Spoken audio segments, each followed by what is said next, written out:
I was just gonna ask ko nung shampoo niyo dito. Shampoo. Ako bibili, ikaw bibili.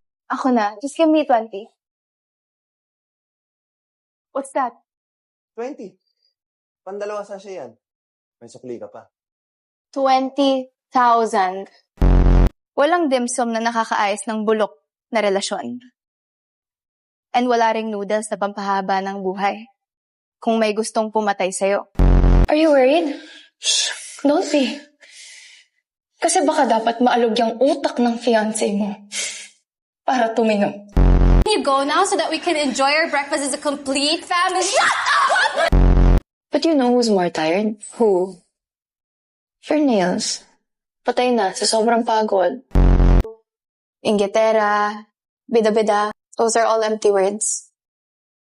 They don't hold any water. Approve na yung budget proposal ko. Malamang. Mama mo ba naman ang finance?